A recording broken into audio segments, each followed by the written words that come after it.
I'm gonna ask you about your music, last night's concert, Sure. your Nardis experience, and whatnot. Okay. So, shall we start with Nardis and how do you feel about last night? How do you feel about the audience here? Well, I think we had a lot of fun. I think we had a lot of fun playing last night. I always have fun playing with these guys because it's always different every night. There are little things that they do that challenge you. It's always funny because I always tell guys, my students, I say, with this band, you can't just throw out an idea and think that nobody will hear it because they'll make you pay. You throw out an idea and they'll go, oh, okay, well let's go then. And if you want to do that, so it's almost like driving a sports car because they can turn on a dime, And as far as the audience last night, man, it was like a typical audience I expect to experience here in Istanbul. These guys have a really rich, well, you guys, I should say, you guys have a really rich musical history on your own, and I think that allows you to understand and appreciate other different types of musics, because there's a certain rhythmic thing that happens here in music, and I think you hear vestiges of it in other musics. It may sound totally different, but you can see where they're kind of all are related. Because I noticed last night when we started playing more of the groove-based music, I noticed a lot of heads bopping up and down around the club last night. And it made me think of, a couple of times that I've been here and heard some traditional music here. Man, it's very rhythmic, very rhythmic. So it was great. It was, it was a very responsive audience, and which makes us play differently. You know what I mean? Because playing this type of music, it's not just a performance, it's more of an experience for everybody, including the musicians, because it's a communal thing. Art Blakey used to say it's from the creator to the artist directly to you. That was his famous line that he used to use. And I truly believe that, because an audience can really make or break a show just by how they respond to a band. Having talked about Art Blakey, when you go back and then think about those times, what do you think that playing with the messengers, with the jazz messengers, gave you in terms of your career or your expertise? Well, in terms of playing with Art back then, I'm amazed at the level of patience he had. Because we were all young. We were all young guys. And what comes along with youth? Stupidity. So we were excited about touring. We were excited about being in Art Blakey's band. So we tried to take as much advantage of it as we could. But in the process, Art taught us a lot.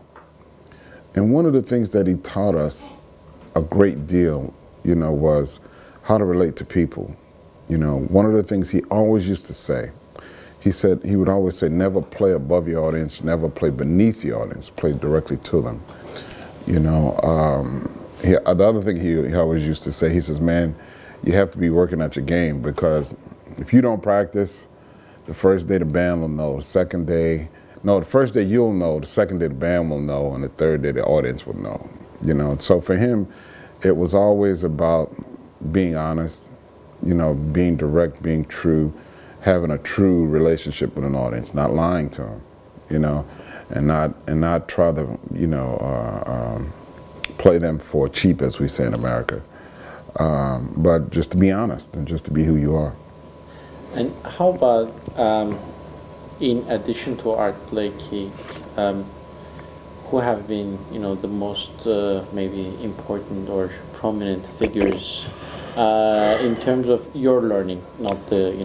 Yeah, there's been a ton of people along the way who I've learned a lot from. Clark Terry was probably one of the first, because he came to my high school, and he would give us a couple of master classes, and then he always treated me like a son, man. Whenever I see him, it's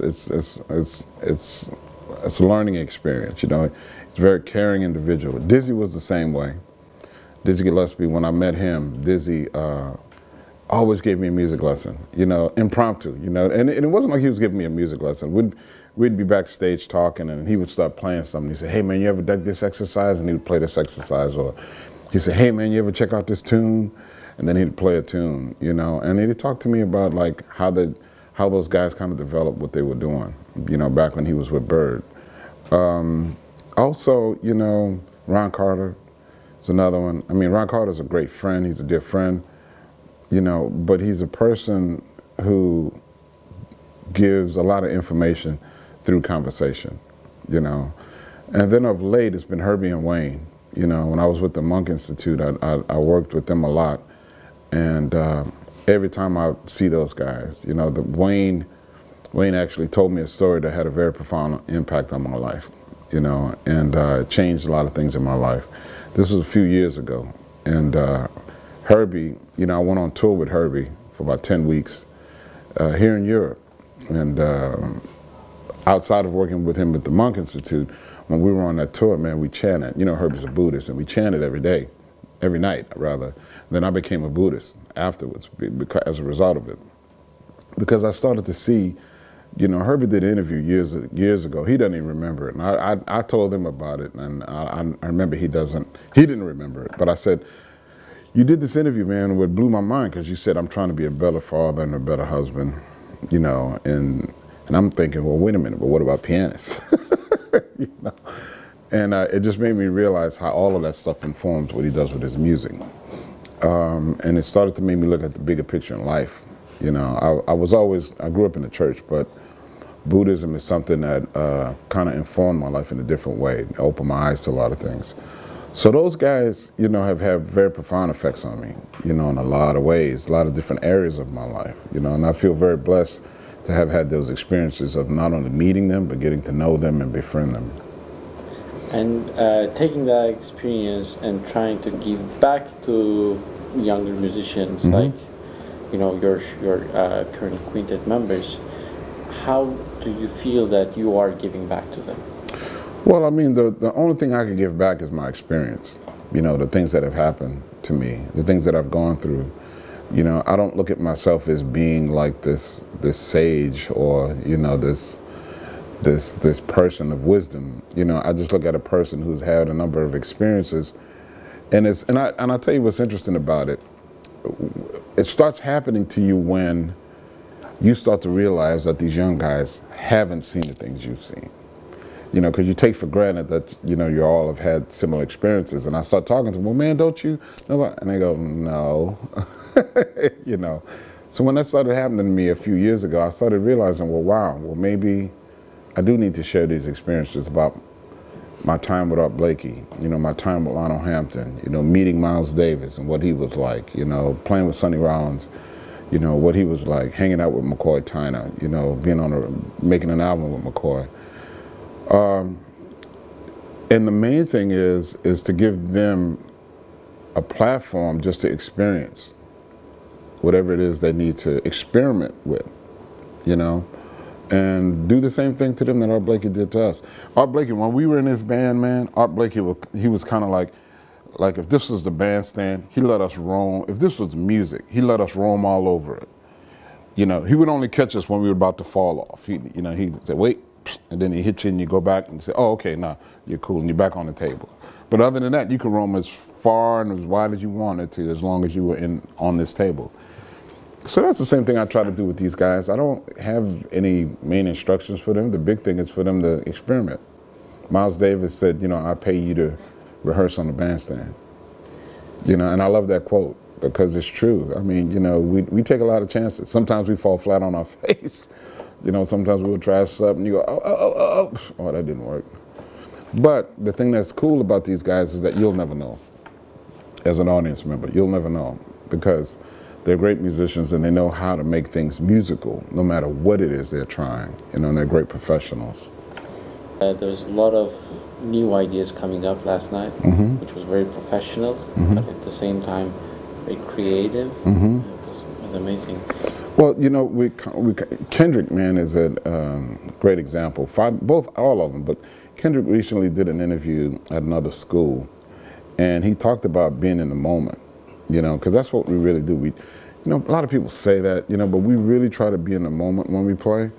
And that means really putting your ego aside, you know, and really having the faith that what you're about to do is going to be musical and that the guys will get it and they'll support you in it. And Kendrick made a comment, you know, I told him last night, I said, man, the comment that you made was very poignant for me. He says, if you think too much, don't play it. You know what I mean? Yeah. Because there's a fine line. There's a fine line. This goes back to Art Blakey too. Art Blakey always used to tell us, playing jazz is a struggle between your brain and your heart. And there's this balance you have to try to find every night. You don't necessarily find it, but that's what you have to strive for every night. And do you feel that you are there, you know, getting the balance right? Who knows? I mean, who knows whether I'm getting the balance right or not? I mean, it's really about the journey, more so than anything, I think. You know, because it leans a little bit to one side one night, then it may lean a little bit to another side the next night. But I think that's what being human is all about. You know, these ebbs and flows of emotion. You know, we see it in a lot of different things. We see it, I hate to use the term now, but we see it in the political tide that shifts back and forth. You know what I mean? Things will vibrate one way, then it'll shift and move another way. So, you know, the same thing occurs in art and it occurs in music. The real issue of it is to allow it and not to try to control it. I mean, the only thing that I try to control is that I don't go too far in one direction. That's it. You know, I do try to strike a balance, but other than that, you have to kind of let the music tell you what it's supposed to be. One thing that I wondered last night is, how did you put this group together and where did you meet these young and so greatly talented musicians? Through them. I meet these guys from them. Kendrick, I knew, well, yeah, okay. I'll start with Bryce. Bryce Winston was a guy that I knew in New Orleans. And I had another tenor player in my band at the time, and he couldn't make a gig. So I said, well, let me try this guy in New Orleans and see what he's saying. Man, you want to do a gig? And he said, sure. So when he came out to do the gig, the guys in the band, we started laughing because, you know, he started playing like, no, you're going to remember me. He wasn't there just to fill in for the night. He was there to make a statement. I'm like, oh, okay, all right. Let me see. And then Kendrick, the drummer that was in the band before him was a guy named Eric Harlan, who's also from Texas, right? So when Eric would be on the gig, sometimes Kendrick would come down and hang out and sit in. So then he joined the band. Fabian, I found Fabian from one of my students. You know who my student was? Ambrose Akinmusiri. You know, when Ambrose was studying with us at the Bunk Institute, I said, man, I got to find a piano player. He said, man, you should check out this cat Fabian. And I did, and that's how Fabian joined the band. And Joshua Crumley joined the band because I was hanging out in New York one night. I was there, I think I was there working on a film. I'm doing something. I called Kendrick up, said, man, what are you doing? He said, man, I'm playing a gig down at this club, just me, you know, in a trio. And I said, oh, okay, I'm gonna come down and hang out. And when I went down there, he had this kid playing with him. And I said, man, who was that young kid, man? He sounded great. He told me who he was, and I didn't think about it at the time. But then like almost about a year later, or maybe about 6 months, you know, we needed a bass player. And I said, okay, well, let me give this guy a shot. You know, still very young. He's 21 years old, you know, but he's doing great. Absolutely. Mm-hmm. Who was playing bass with you before him? Let me see. Before him, man, I can't even remember. There were so many guys because there were guys filling in. Ben Street filled in for a little bit. Joe Sanders filled in for a little bit. Matt Penman filled in for a little bit. And then Derek Hodge was the bass player before that, you know. And then after Derek left, I started using all these other guys. And then we found this guy. All right. Well, he was great as well. Yeah. Yeah, many young, talented musicians. Mm-hmm. One thing, again, that I want to touch is a bit on your last album choices. Mm-hmm. And can you tell me a bit about that and about what is coming up next on the jazz? Well, that was the other reason why I was late, because I was on the phone talking about the next album. We're figuring it out as it goes. You know, we're going to feature Ravi Coltrane and Ron Carter. Are going to be guests on the album. Then we're going to book a tour for that for next year. Musically, it's going to be what do you call it? An exploration deeper into the psyche and the souls of these guys. You know, I'm not coming to this album with a concept of saying, oh, let's do this. I'm not doing that. You know, I just want to explore new compositions and see what happens. You know, we did that a couple of times. We did that for not Choices, I'm sorry. We did that for Bounce. And oddly enough, we did that for an album called The Tale of God's Will, which was very successful. The thing about this group for me is that everybody's kind of like on the same page creatively, so I know no matter what they come up with, it's going to be amazing. The issue is going to be, do we find enough balance between a variety of stuff that we have? And we're working that out a little bit slowly as we go. So we should expect to listen to your new album next year? Oh yeah, we're going to go in the studio at the end of December. It's the reason why we're on this tour. All right. Yeah. Well, it's one of those things, though. We initially this tour was to help us work on some new music, and we've been playing a couple of new things. And then I was supposed to finish writing my stuff, but then I got this TV movie, man, and then everything got pushed back. So I'm trying to get through this next TV project, and then you know, because I'm writing stuff along the way. I have all of these ideas, but they haven't really formed themselves into a composition yet. But I'm going to work on that soon. Which record label are you working with at the moment? Blue Note. I'm back on Blue Note. You know, so I'm very happy about that. You've worked with Concord, Sony, Blue Note before, Columbia as well. And what made you come back to Blue Note at this point? Bruce Lundvall. Blue Note, well, my relationship with Bruce has been a very interesting one. You know, Bruce wanted to sign me to, when he was at Elektra Records. And we never got a chance to do that deal. And right before then, he was trying to sign me and a bunch of us to Columbia. But then he left Columbia. So, you know, we've been playing like this tag, you know. And then I remember, right as I signed with Sony, after I left Columbia, well, it was the same company, but right as I signed with Sony, I was at a jazz fest someplace, and Bruce walked up to me and he goes, "Hey man, did you re-sign with Columbia?" I said, "No, but I just signed with Sony." He goes, "Damn," you know. And this is after like trying like 2 or 3 times. So then we finally did the deal, you know, with Blue Note, and it was great. It was great being there, you know, because the label has a long history of producing records that have been very meaningful in the world of jazz, and also Bruce Lundvall as a person, as a producer, has been involved with a lot of those records as well. Then I stepped away for Choices to go to Concord, but now I'm back on Blue Note, and I'm happy about it. You know, it feels good. It feels like the right place to be. You know, just because of who they are and what they've done with their history. And do you feel there's enough support from Blue Note? Yeah, I think, you know, I think there's enough support from Blue Note, but the record industry has changed. It's changed greatly. You know, you don't have the big monopolies like you used to have. You know, where you could have a record label just put out an album and then do a bunch of marketing and the thing will take off. That doesn't happen these days. As a matter of fact, a lot of guys are doing a lot of self-promotion, you know, and the way the internet works, you know, there are a lot of things that are happening there that have changed the whole ballgame for a lot of people, you know.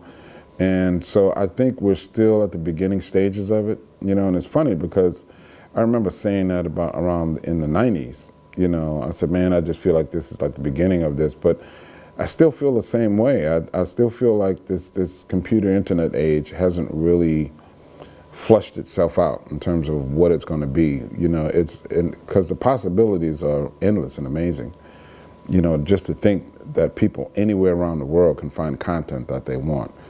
It's something that couldn't happen and couldn't exist before.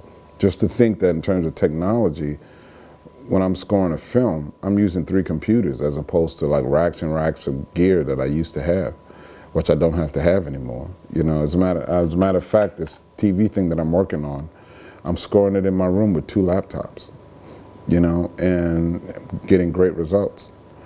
So it's going to be interesting to see, you know, what happens now, because things are changing. And I think Blue Note is the type of label where they can still be on top of things, because not only do they have a great history, but they have some great young folks there, you know, in the administration that are up on all of this technology.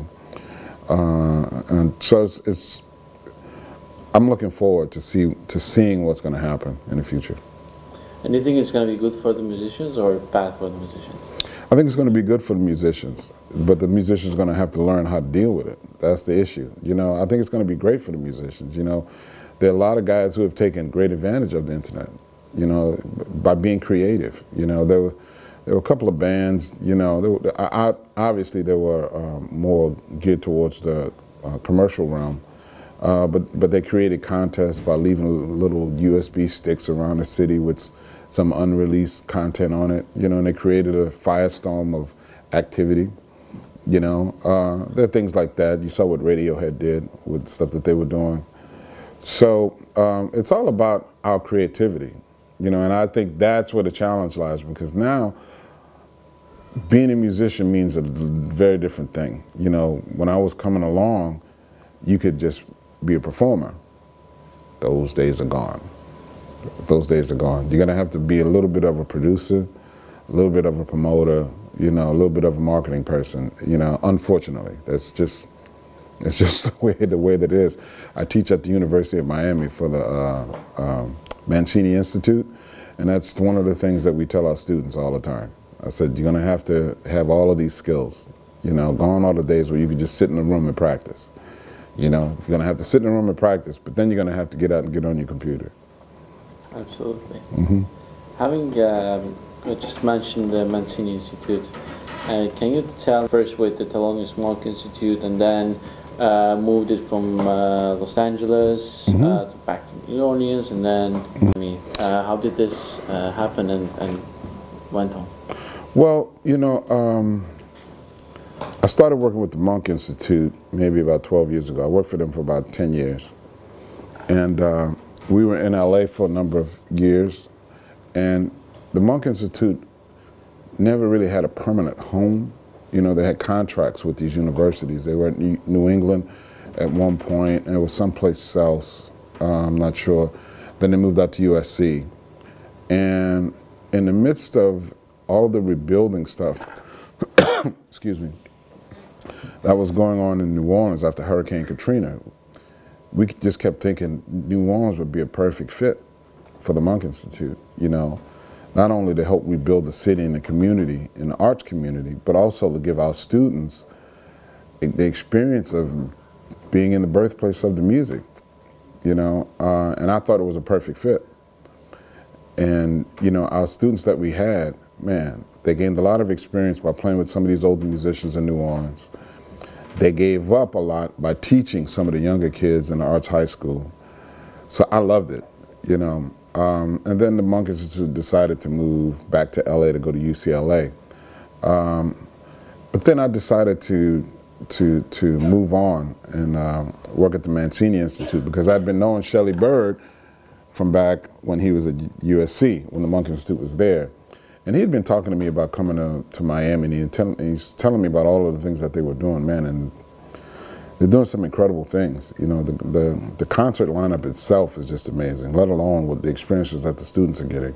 Like, for example, we did a concert of Gershwin music, man, and we had Mark O'Connor, Denise Graves, myself, Shelley Berg, I can't even remember all of the other artists, they're gonna kill me.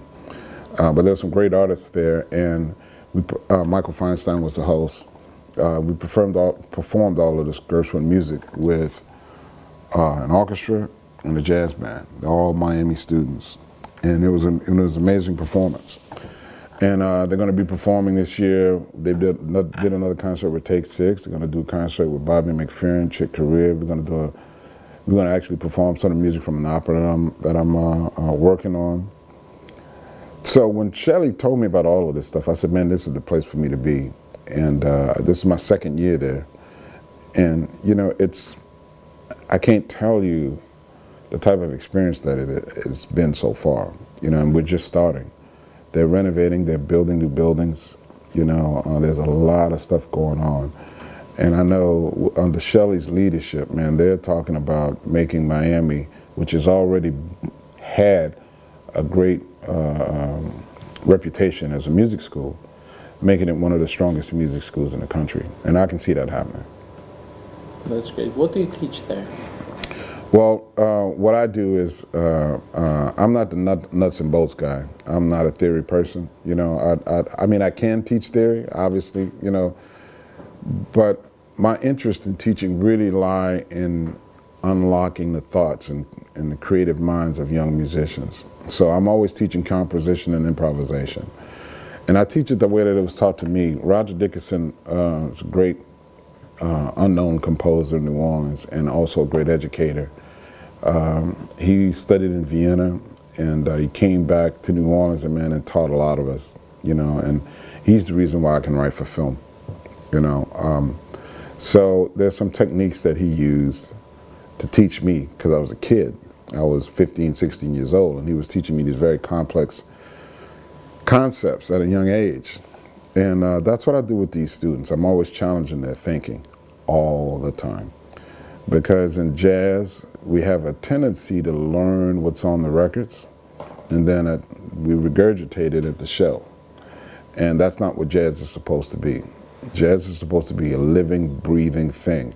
And you have to dig deep in your soul and be honest about what it is you're feeling to come up with something.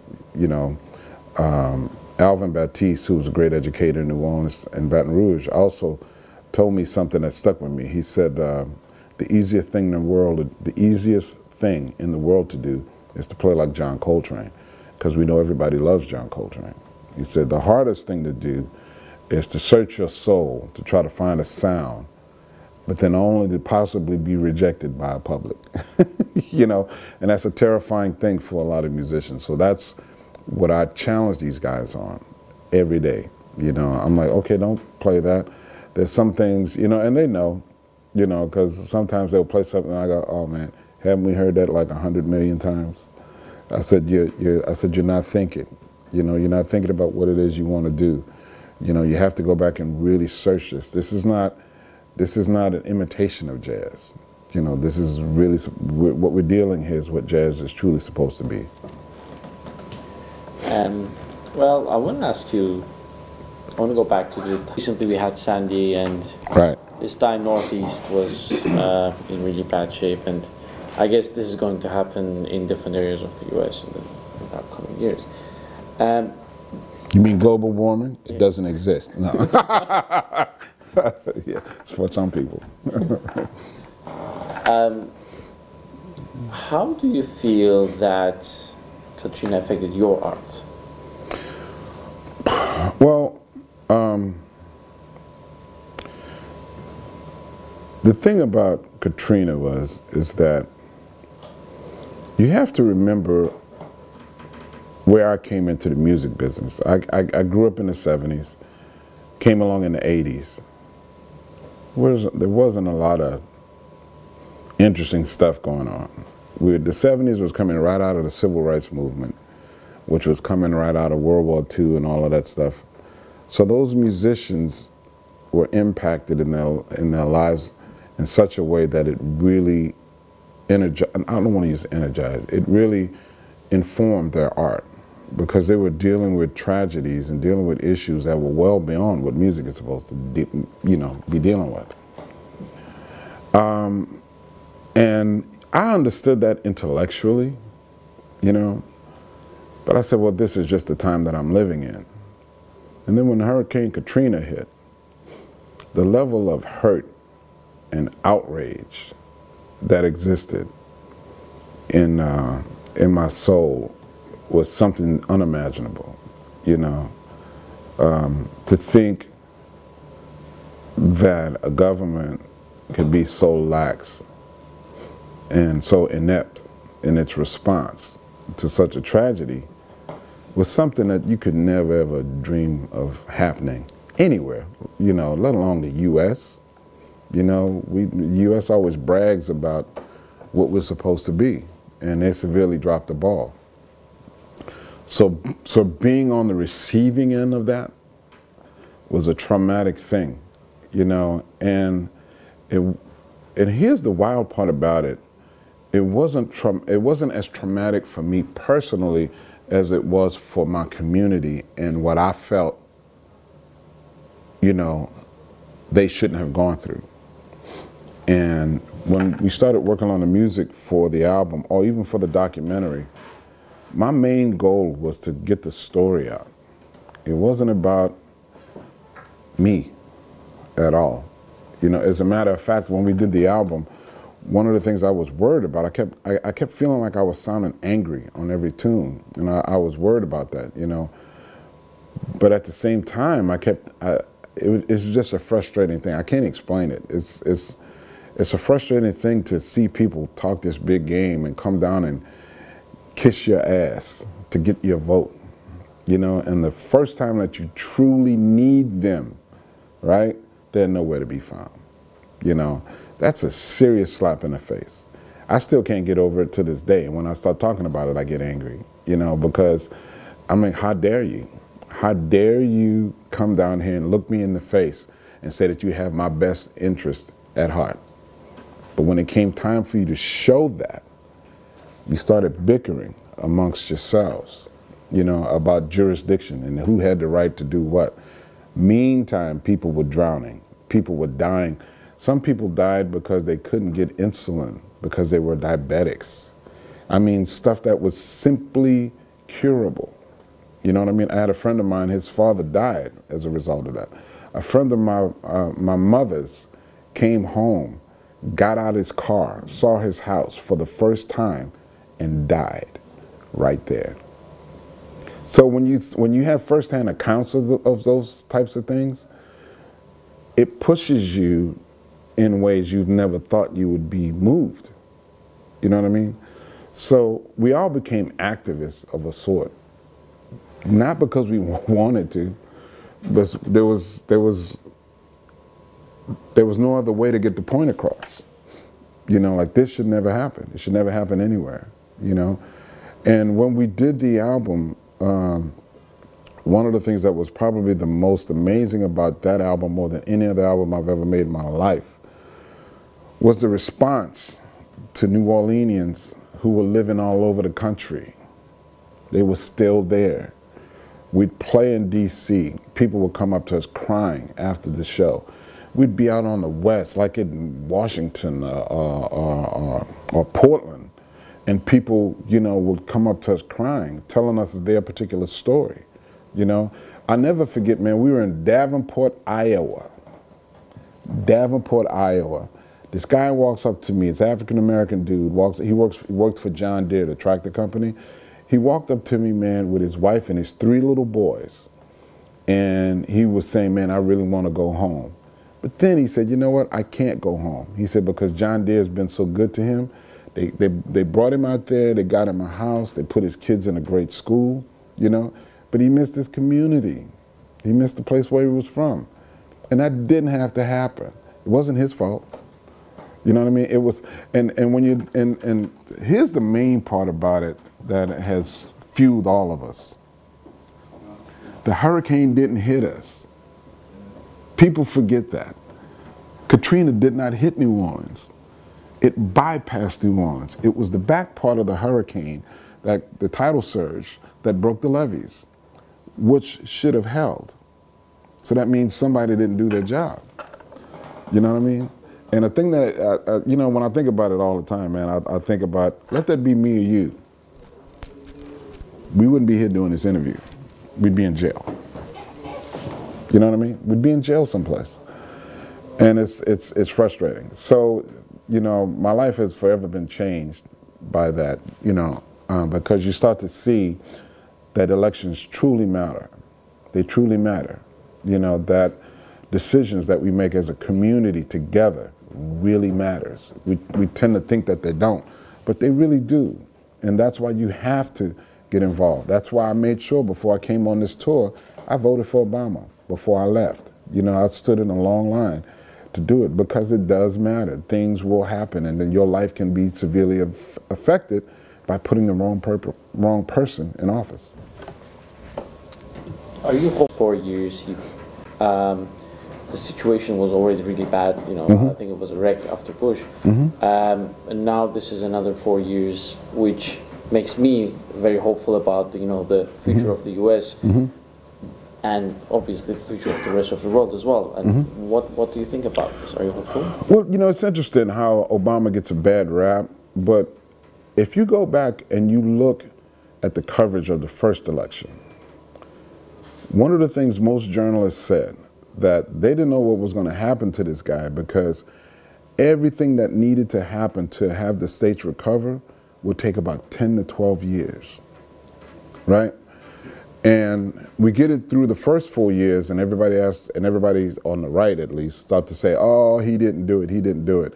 And they were very good at getting us away from the debate about it taking 10 to 12 years. Now, having said that, you look at the things that he did do. He still promised a lot of stuff, and he gave us a lot of stuff, right? I think his biggest problem was that he was trying to work in a bipartisan way when nobody wanted to work with him. You know what I mean? I think he was very naive in that regard, very much the same way Bill Clinton was naive in his first term as president. But I think he's learned. You know, I think he's gotten smacked around a bit, you know, throughout this whole thing. But I think with this election, the greatest thing about it was the people spoke in such a way where, you know, they're going to have to make deals. If you look at the news right now, all of the guys on the right are talking about doing immigration reform. You know, they're talking about creating revenues through taxes. These are things they never talked about before. So I'm very hopeful about the future, but it should be a lesson to the public, not the politicians. It should be a lesson to the public that you have to become active. You have to be involved because that's where these guys get their strength from. You know, if you don't vote, then you're playing into somebody else's story. You know what I mean? And you can't allow that. The stakes are too great because these guys, you know, who wanted to gain control over the country, they're not looking out for the interests of the small person. That's what's been happening with the middle class, has been dwindling since Ronald Reagan. It's been dwindling, you know, and people have been trying to fight against it, and it's hard. You know, I found it very interesting that Mitt Romney was talking about President Obama trying to ship jobs over to China, but he's made more deals with companies in China than anybody. You know, so I'm very hopeful about the future, but it's just 4 years, dude. It's just 4 years. You know what I mean? So we got a long way to go. You know, I think the main thing I would hope anybody would tackle, and they talk a big game about it, but they never really deal with it, and that's education, because that's where it all stems from. It all stems from education, you know, and I get in trouble when I say this, you know, but I don't really care. You know, when you look at certain aspects of our electorate on the right, the conservative side, the guys who run the party are very adept at getting the base to vote against themselves. Because most of those people are poor and middle class people, right? But they get out there and they vote against things that would really help their own interest. And those guys are really great at that. But that speaks volumes about where we are in terms of our level of education in our country. And that's where I think, you know, a lot of time and effort should be spent, you know, is educating the electorate, you know, getting people to truly understand what's in these issues and how they affect their lives. I think this is not only the issues of the US, but it's an issue in Europe, in Turkey, in elsewhere. It's education, I think, is also very important. Let me check my notes, see if I missed anything. Where do you live now? Are you living in Manhattan? No, I live in New Orleans. I moved back to New Orleans in 1995. and I've been there ever since. Oh, okay. Yeah. Okay. Yeah, I'm not going anywhere anytime soon. Oh, that's cool. Yeah. That's cool. And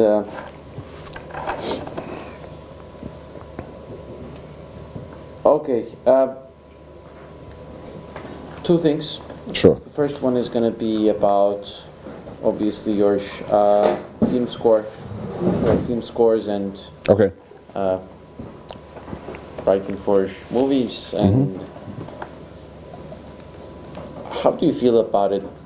You know, you do gigs here, you do a lot of improvisation, do a lot of, you know, go down deep and play jazz, and then you go back to your room and work on a Yeah, right. TV movie, which is great as well. And I should tell you that I frequently listen to 25th Hours Oh, okay. soundtrack. I love that. Oh, thank you. But how do you feel about that? Well, I mean, it's just Before the answer, can I switch the card? sure. Okay. Sorry. Hold that. You're right. Yeah. And this is John's. Yeah, this is my article. This is you know where this is? This is my neighborhood. Oh, this is yours, right? Yeah, right. And the reason why we took these pictures here, because if you look here, you see the rooftops of the houses. So one of the things that pissed me off was when the neighborhood flooded. For years, when I was growing up, we used to look up at those train tracks. I always wondered why are those train tracks built so high. Oh, because they anticipate. Look at them all the time. And then after, when the hurricane hit, there was a satellite photo, right? And I looked at the satellite photo. I saw rooftops, and they're the fucking train tracks. I went, wow. It all started to come together. I went, you know what, man? These guys, that's ruthless to me. You know what I'm saying? That's because they want commerce they want to be able to get in and out of here still. Yeah. You know, and there was 11 feet of water. Like the water was, you know, up to that. That's how high the water was. The entire neighborhood. And then when we took, you know what was funny? When we took the pictures on top of my mom's rooftop, I climbed up there and I brought my horn and I started playing. I'm sitting on the rooftop. That's the cover of the album. When I started playing, I looked around the entire neighborhood. There were guys working on rooftops. And then they heard me playing and they all stopped and they sat on the rooftops and was listening to me play. But it was still a very bizarre thing to see the whole neighborhood with dudes on. It was just very bizarre. Very bizarre. Okay. All right. Back to film. Yeah, back to. Yeah. Okay. Rolling. Well, you know, the thing about that, I feel very blessed to have the opportunity to do it, first of all, you know, because I could be sitting at home doing nothing, you know, and I love working on film because film gives me a chance to be creative in a different realm, right? I love playing jazz because that's my first love. That's what I've always wanted to do. It's a bit of a struggle trying to stay on top of both, you know, but so what? The alternative is what, to do nothing, you know? So I've learned how to accept it, and it's fine. I love it, actually. You know, I love it because last night, you know, we played here, and then I went home, and I didn't do a lot of work, but when I got back, I checked some things out, made a few adjustments on the scene I was working on, and then I noticed, I said, man, I'm tired. So I went to sleep, woke up this morning, got back to work, and worked all day today, you know, and then coming here is my relief. I get a chance to hang out and play with some great musicians for a couple of hours, go back to my room, maybe work a little bit, pack, and move on to the next city. So it constantly keeps me involved, you know, with something that's musical throughout the day, and you get to the point where you get accustomed to it. At first, when I first started, man, it would wear me out. Oh my God, you know, mentally I was just whipped. I just couldn't handle it. But you know, throughout the course of time, you build up a certain amount of strength and tolerance for it. My last question, but not least. It's about your trumpet. Okay. It has a very sleek design and it's very unique. Can you tell me a bit about how, you know, is it custom made for you or did you just seen somewhere and cut it? No. It's Can we take your instrument while you're talking? Where is it? If it's where is it? Yeah, it's right there. Thank you.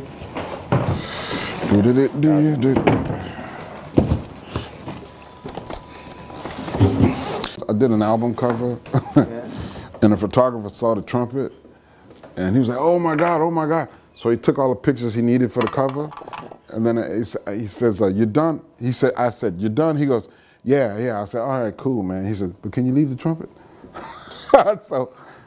So there I am. I'm packed, man. I'm waiting for him to finish taking pictures of my horn. I'm like, damn, okay.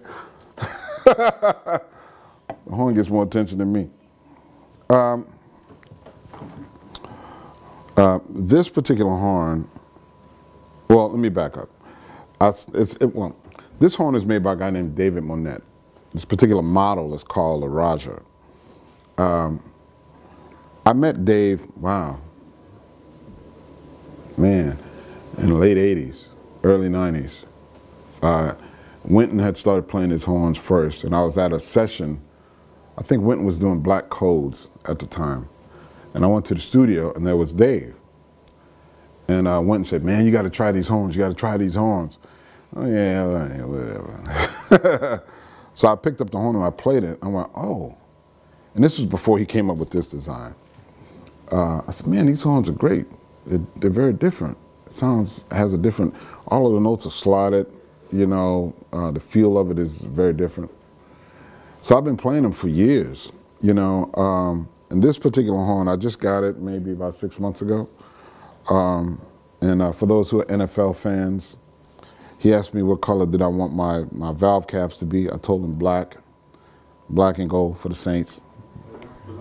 Who that?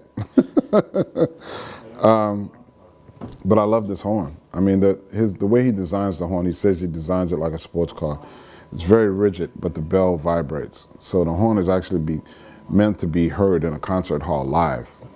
You know what I mean? You don't need much miking or amplification. We do that here because I use an effects pedal, you know. But I've been in love with these horns ever since I've started playing them over 10 years ago. Wow, maybe 20 years ago now. Yeah. That's very cool. Yeah. I'm very lucky, very happy. Get a picture of the horn? Can I have my, see, look, see, he's zeroing in, see? He's zooming in, see? Okay, we can go ahead.